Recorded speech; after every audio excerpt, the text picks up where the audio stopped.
நிச்சயமாக திராவிட முன்னேற்ற கழகத்தின் பக்கம் அவர் அணுக கூட விடமாட்டார். எங்க தலைவர் எங்களுடைய தலைவர் மாண்புமிகு முத்துவேல் கருணாநிதி ஸ்டாலின் நிச்சயமா நம்புங்க.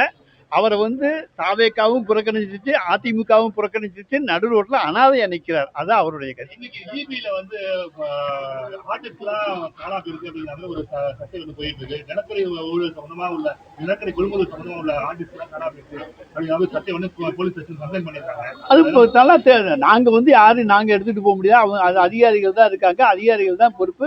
அப்படி காணாமல் போயிருந்தால் அந்த அதிகாரிகள் அதை கண்டுபிடித்து தருவார். போய் இருந்தால் பாஜக முன்னாள் மாநில தலைவர் புதிய கட்சி ஆரம்பிக்கிறோம்னு சொல்றாங்க. தகவல் வருது.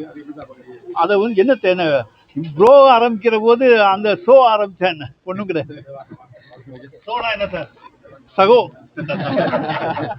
திமுக ஆட்சியில பெண்களுக்கு பாதுகாப்பு இல்லைங்கிற முன்னிட்டு தான் சார் அதிகமா அதை வலியுறுத்தி தான் அவங்க ஆட்சி கொண்டிருக்காங்க. இன்னைக்கு எப்படி சார் இருக்கு? இன்றைக்கு சுத்தமாக பெண்களுடைய பாதுகாப்பு என்பது கேள்விக்குறியாகிவிட்டது.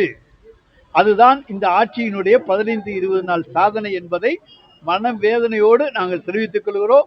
ப்ரோ விஜய் இனிமேல் சார் முசியம் சார் இனிமேலாவது இதில் கான்சன்ட்ரேட் பண்ணுங்க. போலீஸ் ரெக்ரூட்மெண்ட்டை கூட பண்ணி பாருங்க. நாங்கள் திறமையாக தான் நடத்தியிருக்கோம், ஆனால் நீங்கள் நடத்தலை. சிஎம் சார் நாங்கள் உங்கள்கிட்ட ரிக்வஸ்ட்டை தான் கேட்குறோம். இனிமையாவது தமிழ்நாட்டு மக்களை உங்களுக்கு ஓட்டு போட்டிருக்காங்க. நீங்கள் பார்க்காமலே ஓட்டு போட்ட ஒரு காட்சியை நாங்கள் கண்டிருக்கிறோம். உழைச்சவனுக்கெல்லாம் மரியாதை கிடையாது. தேர்தலில் எப்படியெல்லாம் ஜெயிக்கணுங்கிறது உழைப்பு அதெல்லாம் கிடையாது. யார் வேணாலும் திடீர்லாம் வந்துடலாங்கிற ஒரு புதிய கண்டுபிடிப்பை இந்திய அரசியலுக்கு தந்திருக்கிறீங்க. அந்த புதிய கண்டுபிடிப்பு தொடராமல் இருந்தா சரி, இல்லாட்டி நாடு கெட்டு குட்டிச்சுவரா போயிடும்.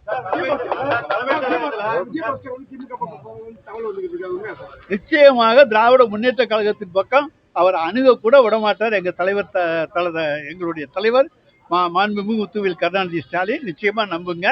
அவரை தாவேக்காவும் புறக்கணிச்சிச்சு, அதிமுகவும் புறக்கணிச்சிச்சு, நடு ரோட்ல அனாதையா நிற்கிறார். அதான் அவருடைய கதி.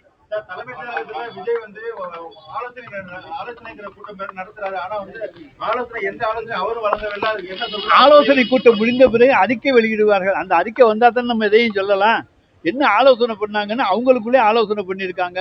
ப்ரோ விஜய் சிஎம் சார் அதை சொன்னா தான் தெரியும். ஆலோசனைக்கு ஒரு அதிகாரிகளே நம்ம என்ன சொல்றாங்கிறது அவரும் புரிஞ்சுக்காத. அவர் என்ன தகவலுமே சொல்ற அமைதியா இருக்காரு. அதிகாரிகள் எல்லாம் பயப்படுறாங்க. என்ன பண்றது? ஏதாச்சும்னா உடனே அங்கே முதல்வன் சினிமா பண்ணி டைப் அடிச்சு சஸ்பெண்ட் ஆர்டரை கையில கொடுத்து ஒரு புதிய வரலாற்றை உருவாக்கிடுவாங்கன்ட்டு பாய பொத்திக்கிட்டு இருக்காங்க. கட்சியில சேர்க்கிற நிகழ்ச்சி நடத்திட்டு தலைமைச் செயலகம் என்று இந்த கட்சி அலுவலகமாக மாற்றுவதிலே ஒரு புதுமையை இன்றைக்கு கண்டுபிடிச்சிருக்காங்க தாவேக்காவன. ப்ரோ விஜய் அதுல ரொம்ப கெட்டிக்காரங்க.